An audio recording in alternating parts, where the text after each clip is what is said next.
어떤 역사적인 사건입니다. 영원히 기록될, 영원히 금자탑이 될 사건입니다. 처음으로 교회가 선교사를 파송한 겁니다. 여러분, 바울 파송, 이 사건이 선교사 파송 사건이라 그래요. 그 전에는 이런 사건, 파송, 선교사 파송이란 그 자체가 없었습니다. 여러분, 신구약 66권 가운데 선교사 파송이 기록된 것은 유일한 오늘 본문인 것을 우리가 깨닫게 되는 것입니다. 이때 최초로 파송된 선교사는 바나바와 사울이라는 바울이고, 그 선교사를 파송한 교회는 안디옥 교회입니다. 안디옥 교회는 수리아 안디옥인데, 그 당시는 수리아라는데 우리 지금으로 말하면 시리아 안디옥이라 이런 뜻이에요. 시리아 안디옥. 세워진 교회로서 구체적으로 누구에 의해 개척 설립된 교회인가 대해서는 알 수 없지만, 다만 안디옥 교회는 선교 역사상 최초로 선교사를 정식으로 파송한 교회였기 때문에 초기 기독교 공동체에서 차지하는 안디옥 교회의 이름은 제2 예루살렘 교회라 할 만큼 대단했습니다.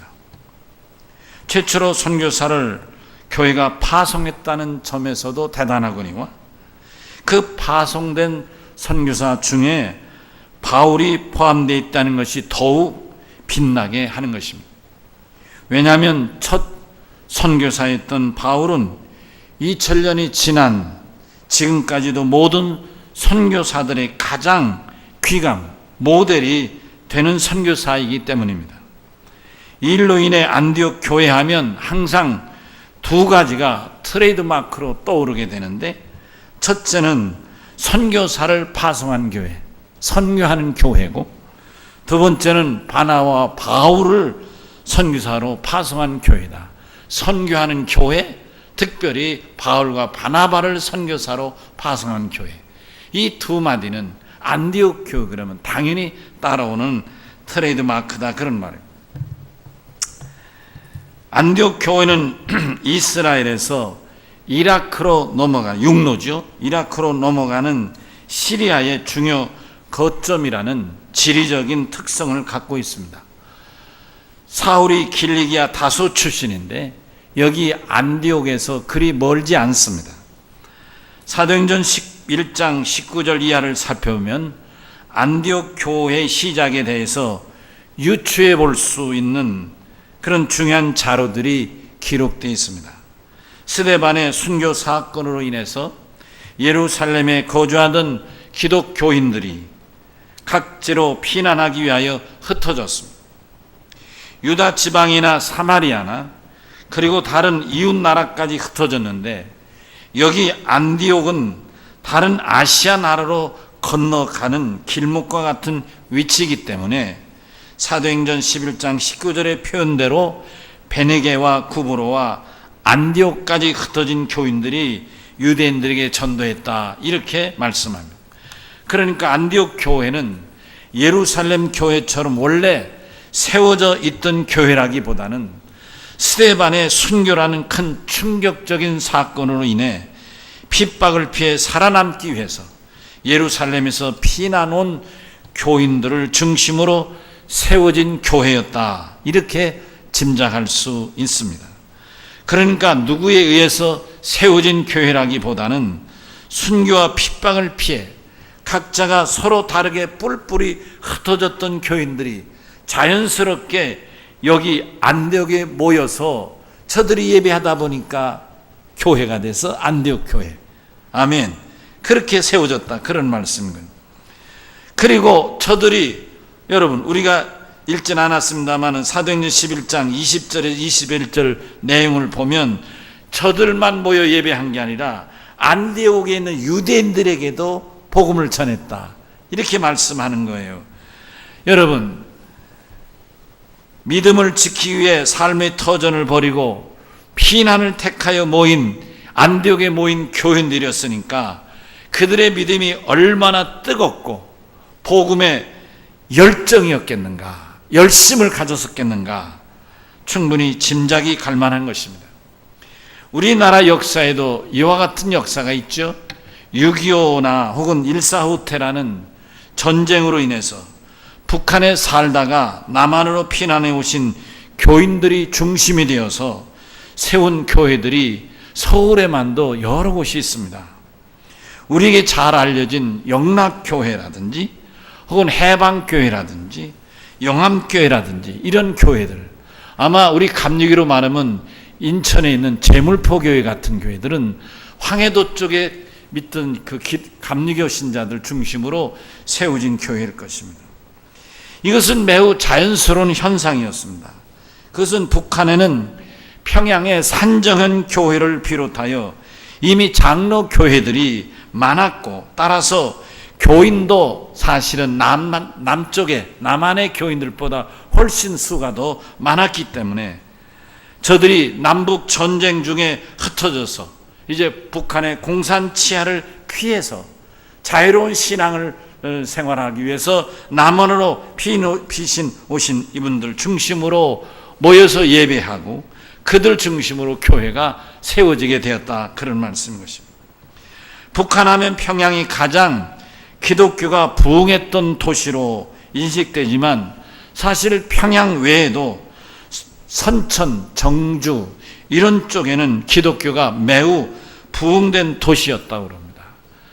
그래서 우리 장인 김복인 장로님이 살아계실 때 저한테 전해준 말씀인데, 그분은 선천 분이세요. 근데 선천은 거의 도시가 다 기독교 신자였기 때문에 주일날에는 상점문을 다 닫았다는 거예요. 당연히 닫은 거예요. 근데 혹시 외부에서 이사 온 사람이 모르고 주일날 문을 열었을 경우 모든 교인들이 저 집은 주일날 문을 여네, 교인이 아니네, 이렇게 인식이 되면 선천 교인들이 아무도 그 집에 물건을 사는 사람이 없어서, 그래서 한두 달 있다가 스스로 문을 닫아버릴 수밖에 없었다.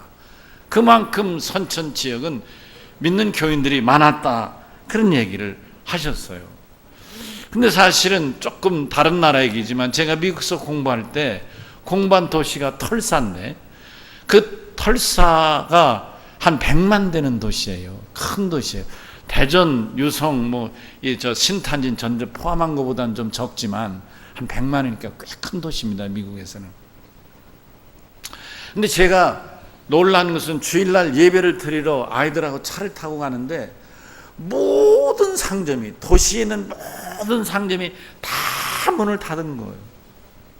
완전 무슨 죽은 도시같이 갑자기 다 닫힌 거예요. 근데 놀라운 것은 3곳만 문을 열었어요. 한 곳은 은행인 거예요. 은행도 은행 문을 연 게 아니라 교인들이 가다가 헌금하기 위해 돈을 찾을 사람을 위해서, 우리나라 은행은 아직 그런 제도가 없는데 거기는 창구에 한 사람 나오는데 문을 열고 들어온 창구가 아니고 이쪽 옆으로, 그러니까 여러분 맥도날드 사실 때 차를 대고 그냥 차 안에서 맥도날드 사지 않습니까? 그와 똑같이 헌금도 돈도 그들이 창구에 이렇게 가서 딱 대면 그 이렇게 펌프 같은 줄이 이렇게 있어요. 그리고 우리는데 예를 들면 얼마를 필요하십니까? 내가 100불, 100 그러면요 쭈르르 그 올라갔던 그 파이프가 쭉 내 앞으로 내려옵니다. 그럼 내가 통장을 거기다 내면 그 사람들은 사인하니까 도장이 필요 없어요. 100불 사인해서 통장 같이 넣으면 그거를 바람으로 훅 따라 올라가 가지고 그 안에서 100불을 찾아 가지고 같이 그 통장을 줍니다. 은행이 교회 가서 헌금하도록 도와주는 일을 하는 거예요. 우체국이 문을 엽니다. 그것은 급한 우편물 때문에 우체국에 그 아주 급한 우편물을 받아주기, 페덱스라든지 여러분 아시죠? 급히 가는 거, 이런 것들을 받아주기 위해서 이제 우체국을 엽니다. 또 한 곳은 서점이 문을 여는데요. 제가 서점을 갔어요. 처음에 이제 영어 성경을 사러 갔는데 주일날 판다고 해서 갔어요. 크죠. 서점이 굉장히 크죠. 근데 문을 열고 들어갔는데 다 컴컴해요. 불을 다 껐기 때문에. 그래서 서점마다 이 백화점이 그 모든 길을 다 막고 이렇게 덮어가지고 그래서 아무것도 살 수 없고 사람도 없어요. 근데 단 한 곳 불이 켜 있는 곳이 있어요. 거기 어디냐면 성경 찬송을 파는 서점인 거예요. 성경 찬송만 팔 수 있도록 주일날 열어. 그러니까 100만 도시면 상가가 얼마나 많겠습니까? 근데 단 오직 은행 헌금하라고, 또 급한 우편물 보내라고, 성경 찬송 사라. 나머지는 다 문을 닫아. 아, 이런 도시도 있구나. 그 도시는 한 80만이 교인이라는 얘기입니다. 참 굉장히 인상적일 수밖에 없었습니다. 안디옥 교회는 이처럼 예루살렘에서 떠나온 복음에 열심했던 교인들 중심의 교회였습니다. 사도행전 13장 1절을 보면 그 교회 대표적인 선지자들과 교사들이 있었는데, 곧 바나바와 니게르라 하는 시므온과 구레네 사람 루기오와 분봉왕 헤롯의 첫 동생 마나인과 및 사울 등이 포함되어 있습니다. 이 시간에 이들을 다 한 사람 한 사람 살펴볼 수는 없지만, 사실 이들은 흑인 시므온으로부터 시작해서 분봉왕 헤롯의 젖동생 마나인, 여기 젖동생이라는 말은 뭐예요? 엄마가 같다, 그런 말. 현직 헤롯 왕과 엄마가 같은 동생인 거예요. 이게 뭐예요? 왕자죠. 왕자거나 또 우리 말로 말하면 대군이거나 뭐가 되겠죠. 그렇죠? 아버지가 다를 뿐 엄마가 같은 왕자인 거예요. 그러니까 왕족인 거예요. 그러니까 이 흑인으로부터 시작해서 그래서 왕족까지 이 안디옥 교회에 같은 교인에서 신앙생활했다. 그러니까 사회적으로나 신분상으로 이 교회는 천차만별했지만 교회 안에서 하나가 됐다. 뿐만 아니라 여러분, 지식으로 말하면 사울 같은 사람은 정말 대단한 사람이었습니다. 이런 사울도 거기에 한 교인으로 있었다, 그런 말씀. 아주 특별한 믿음의 공동체가 안디옥 교회였다, 이렇게 이해할 수가 있겠습니다. 선교사를 안디옥 교회가 파송한 동기는 두 가지 정도 살펴볼 수 있는데, 첫째는 성령께서 직접 따로 세워서 파송하라 지시하셔서 성령의 뜻을 따른 교회였다는 걸 알 수. 할렐루야. 선교사를 파송하는 것은 성령이 지시하시는 성령의 뜻이구나. 아멘. 아멘 합시다. 여기 13장 2절 3절에 보니까 주를 섬겨 금식할 때 성령이 이르시되 내가 불러 시키는 일을 위하여 바나바와 사울을 따로 세우라 하시니, 이에 금식하여 기도하고 두 사람에게 안수하여 선교사로 보내니라. 아멘. 그렇습니다. 안디옥 교회에서 선교사를 파송하게 된 직접적인 이유가 바로 성령이 안디옥 교회에 선교사를 파송하라 지시하셨기 때문인 것입니다. 성령님은 오늘날에도 여전히 선교사를 세워 불신 지역에 복음을 전하기를 원하십니다. 성령은 선교의 영이십니다. 성령의 인도하심 없이 사람의 의지만으로 선교는 불가능합니다. 그러므로 결심 있는 선교는 철저하게 성령의 지시를 따라합니다. 어떤 경우도 성령을 거스려서는 선교할 수 없습니다. 사도행전 16장 6절에서 10절을 보면 선교사 바울이 소아시아 지역에서 복음을 전했어요. 근데 성령이 자꾸 가로막으시는 거예요. 그래, 왜 이렇게 성령께서 가로막으시는가? 근데 그날 밤에 잠을 자다가 너무나 생생한 환상을 보게 되는 것입니다. 그 환상에서 뭐라고요? 마게도냐 사람, 마게도냐라는 것은 유럽이죠. 이 아시아 건너 유럽, 여러분 우리 에헤게란 바다 아시죠? 터키와 그리스 사이는 바다 건너, 거기에 이 마케도냐라는 나라가 있죠. 옛날엔 이 그리스, 마케도냐가 이렇게 나눠 있었는데요. 이 마케도냐, 지금 다 그리스예요. 근데 하여튼 그 마케도냐의 사람이 손짓하면서 건너와 우리를 도우라. 너무나 생생해서 바울이 드로아에서 배를 타고 이제 아난케란 곳으로 이제 네아폴리죠. 네아폴리로 건너가게 돼. 그 당시 이름은 네아폴리인데 네아폴리로 건너가게 됩니다. 건너가서 첫 도시인 이 빌립보에 교회를 세우게 되는데, 그래서 이 사울은 본인이 복음을 소화시해서 전하고 싶어도 전할 수 없어.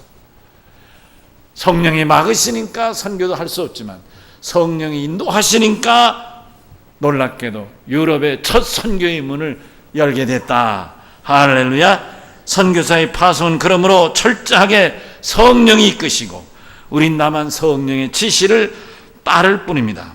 오늘 우리 교회는 처음으로 단기 선교사들을 필리핀으로 보냅니다. 7명을 보냅니다. 오늘 여기 6명이 나왔었는데 한 명은 김선도 전도사예요. 근데 지금 남북교회 전도사로 봉사하기 때문에 오늘 이 예배에 참여하지 못한 것뿐입니다. 떠나기는 그렇게 해서 7명이 가게 됩니다. 단기 중에 단긴 일주일이죠. 아주 짧은 기간이지만 저는 이 기회를 통해서 자라는 우리 자녀들 중에 바울 같은 훌륭한 선교 지망생들이 많아지기를 바랍니다. 성령님은 지역이나 시대나 나아가서 인정까지도 가리지 않으시고 누군 예수를 믿어 구원받아 영생 얻기를 원하시는 것입니다. 바울은 디모데전서 2장 4절에서 하나님은 모든 사람이 구원을 받으며 진리를 아는 데 이르기를 원하시느니라 말씀하셨습니다. 어떤 모양이든지 간에 혹은 말이 적으나 많으나 예수 구원의 복음을 전할 선교사의 파송은 하나님이 기뻐하시는 일이요 성령님이 원하시는 바입니다. 사랑 열린 성도 여러분, 오늘 단기 선교사 파송을 위해 성령님의 사역에 동참하는 엄청난 축복이 임하실 줄로 믿습니다. 우리 교회도 이미 개인적으로 단기 선교를 경험한 이도 있지만 다만 오늘은 아주 특별한 날입니다.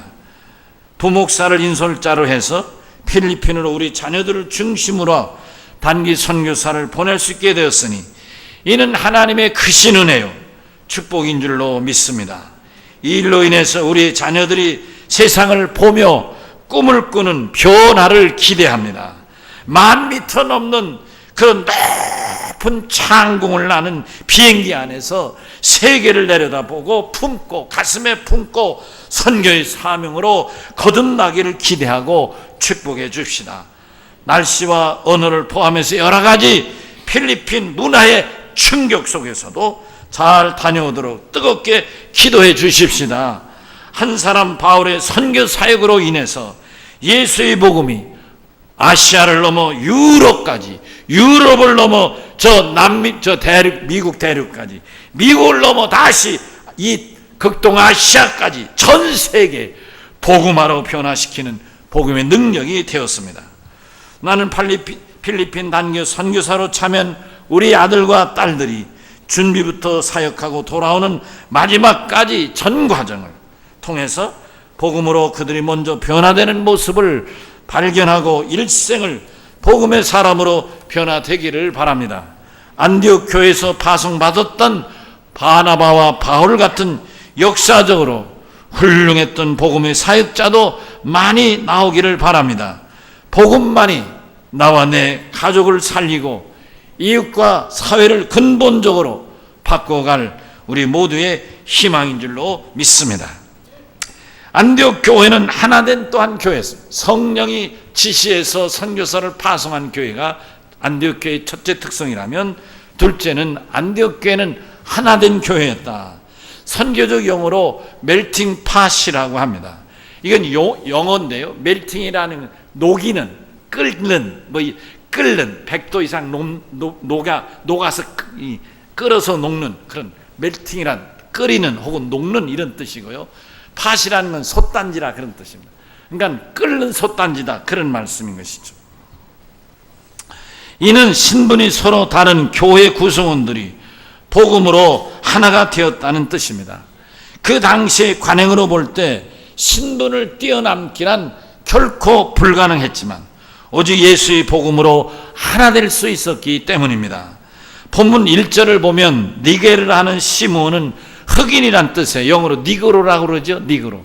흑인이란 뜻입니다. 당시 흑인은 대개 하층민, 노예나 농민이나 여하튼 노예계층, 농민 이런 계층의 사람이었습니다. 반면에 분봉왕 헤롯의 젖동생 마나에는 누굽니까? 자기 형이 자기 그래 엄마가 같은 형이잖아요. 얼마나 가깝겠어요. 그러니까 그런 자기 친형이 현직 임금이었으니까 대단한 사람이라고요. 이 사람은 그렇죠? 왕족이잖아요. 현직 왕족. 노예와 현직 왕족과 어떻게 한 자리에 있습니까?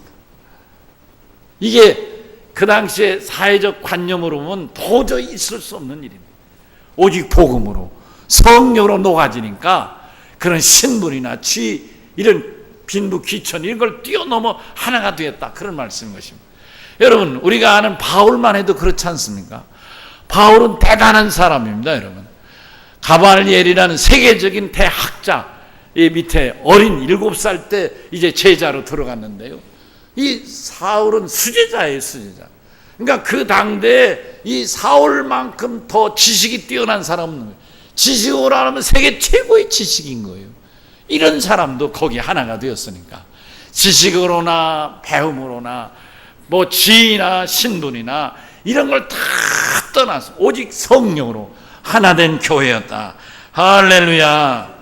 우리 열린 교회도 성령으로 모든 성도가 다 녹아져서 선교하는 하나된 교회이기를 기도하십시다. 성령으로 하나된 우리 교회가 이제 단기 선교사를 파송하려고 합니다.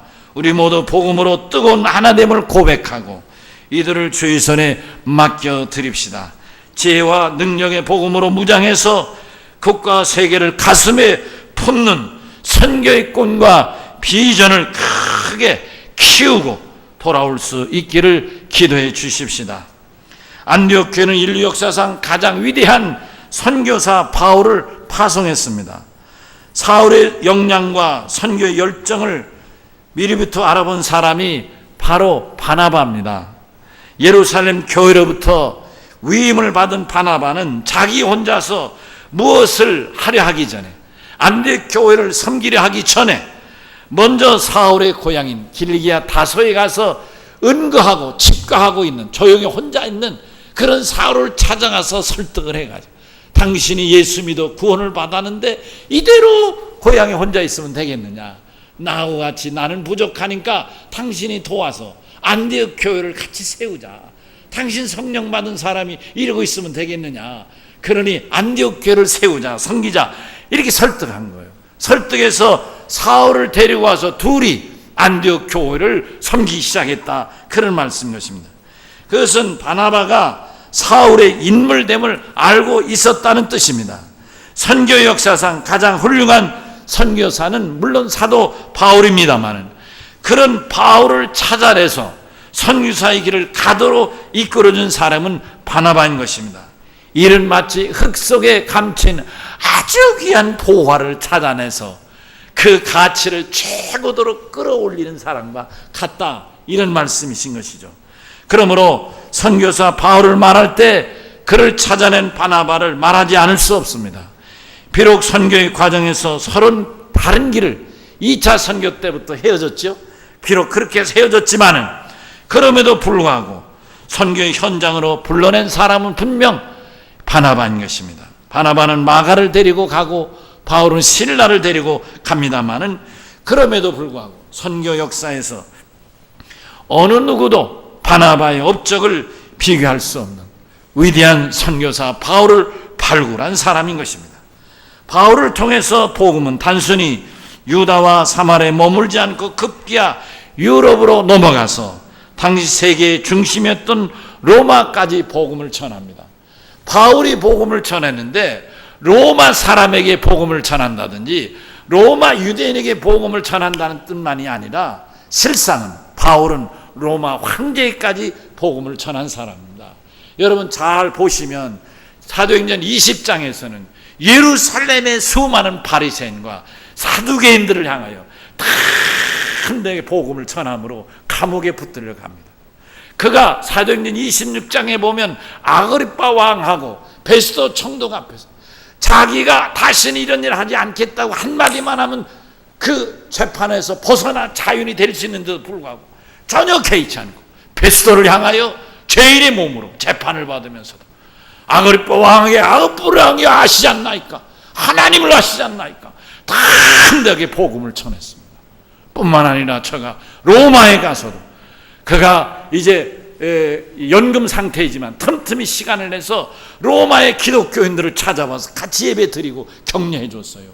제가 이태리 말로 산 세바스찬 카타콤베라는, 우리말로 말하면 성 세바스찬 지하 동굴교회인데요.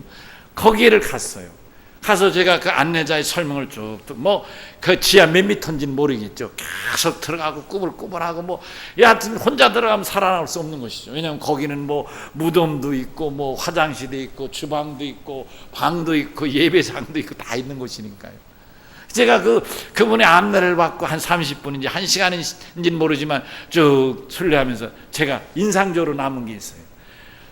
지하 교회였습니다. 지하. 근데 지하 교회에 예배에 참석했던 사람들의 이름을 다 거기에 벽에 이렇게 붙여놨어요. 자기 이름을. 근데 보니까 그 안내자가 세금파리로 쓰인, 여러분 이거 보시느냐고, 저에게 이거 보이느냐고. 보니까 거기에 그 나라 말로 파울루스라고, 이게 우리 영어로만 폴이에요. 폴, 우리로만 바울이죠. 이 예배 교회에, 성 세바스찬 교회에 사도 바울도 와서 예배를, 또 베드로, 피터스, 베드로 이름도 거기 있는 거예요. 그러니까 베드로와 사도 바울 같은 사람도 그 교회에서 예배를 드렸다는 흔적입니다.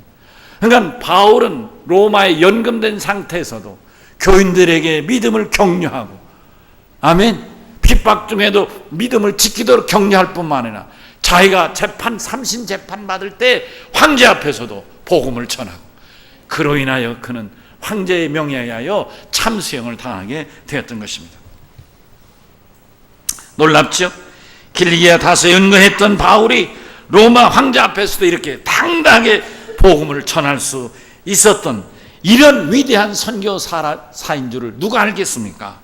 안디옥 교회에서 선교사로 파송할 당시만 해도 아무도 몰랐을 것입니다. 하나님만이 아시고 그를 불러 세우셨고 그가 복음을 누고 세계를 향하여 증거했습니다. 그렇습니다. 근본에 우리 7명 단기 선교사들이 필리핀을 갑니다. 아무도 우리는 알 수 없습니다. 하나님이 아십니다. 저들 가운데 바나바 같은 사람이 나오지 말란 말이 있고 사도 바울 같은 위대한 선교사가 나오지 말란 말이 어디 있겠습니까? 한 사람이 세계를 바꾸고 한 사람이 나라를 바꾸는데 무한한 가능성 있는 저들에게 우리는 기도를 하고 도와야 될 줄로 믿습니다. 여러분, 이 시간에 우리가 헌금한 이게 얼마일지 저는 모르지만 이게 저들에게 용기도 주고 선교의 비전을 심는데 큰 도전이 될 수 있기를 바라는 것입니다. 아멘. 저들의 꿈과 비전이 저들이 타고 나는 비행기보다도 더 높아지고 저들이 건너는 태평양보다도 더 깊어질 수 있기를 바랍니다. 여러분, 우리 감리교를 창시한 잔 웨슬레 목사님 이런 얘기를 했습니다. 세계는 나의 교구다. The world's my parish. 세계는 나의 교구다. 여러분, 우리의 자녀들 가운데 이런 꿈을 키울 수 있기를 바라는 것입니다. 말씀을 마칩니다. 선교는 사람을 통해서 성령이 하시는 사역입니다. 성령께서 죽은 영혼을 살려는 위대한 사역을 하십니다. 병든 이를 고치는 의술을 우리는 귀하게 여깁니다. 병든 자도 고치고 죽을 병자도 고치기 때문입니다. 그러나 선교는 그런 차원을 넘어서서 죽을 영혼도 살려내고 병든 몸도 고쳐내는 것입니다.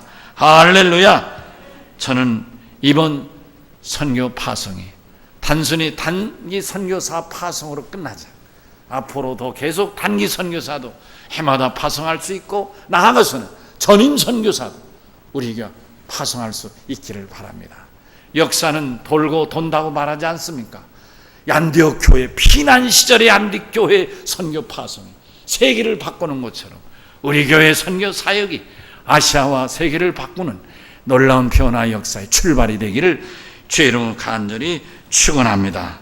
여러분 사랑합니다. 진심으로 축복합니다. 우리 다 같이 오른손을 들고 그런 뜻으로 주여 우리가 선교의 꿈과 비전을 품고 하나님의 영광을 위해 살게 하여 주옵소서. 한 뜻으로 주여 한번 크게 외치겠습니다. 주여. 아멘. 찬송가 180